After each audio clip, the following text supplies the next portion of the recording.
জানো আমার ভাইয়ের না বার্থডে আসছে, তো আমার ভাই আমার কাছে এসে বলছে যে দিদি এবারে বার্থডেতে তুই আমাকে কি গিফট দিবি। আমি তখন বলছি ও তোর বার্থডে আসছে। তো তারপর আমার ভাই আমাকে বলছে দিদি দিদি তুই আমার বার্থডে ভুলে গেছিস। আমি বলছি না বাবা আমি তো মজা করছিলাম, তোর বার্থডে আমি ভুলে যাবো এটা কি হতে পারে বল। তো তারপর আমার ভাই আমাকে বলছে আচ্ছা আচ্ছা ঠিক আছে এবার তুই আমাকে বলছি এবারে বার্থডেতে তুই আমাকে কি গিফট দিবি।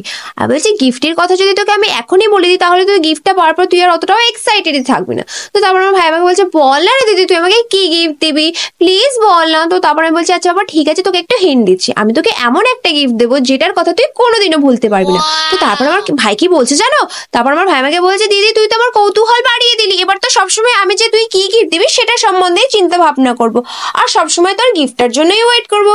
তখন আমি বললাম আচ্ছা আমার ঠিক আছে তা তোর বার্থডে পর্যন্ত ওয়েট করেই দেখ না, তারপর কি গিফট দেবো সেটা তুই সেদিনই জানতে পেরে যাবি। তো এবারে তো আমি আমার ভাইয়ের বার্থডেতে ওকে অনেক সুন্দর একটা গিফট দেবো ভেবেছি। তো তখনই আমি জানতে পারলাম বিনোমো অ্যাপের কথা। বিনোমো হচ্ছে একটা অনলাইন ট্রেডিং প্ল্যাটফর্ম, এখানে তোমরা তোমাদের স্ট্র্যাটেজি অ্যাকর্ডিং পয়সা কামাতে পারবে আর এটা বিগিনার্সদেরকেও শেখায় যে কিভাবে ট্রেড করতে হয়। এতে তোমরা সেলফ ট্রেডও করতে পারবে। এই দেখো আমি একটা ট্রেড করলাম আর জিতেও গেলাম। ডিপোজিট আর উইথড্র করাও ভীষণ ইজি, যাও তোমরাও গিয়ে ডাউনলোড করো, লিংক পিন কমেন্ট আর অ্যাবাউট সেকশনে দেওয়া আছে।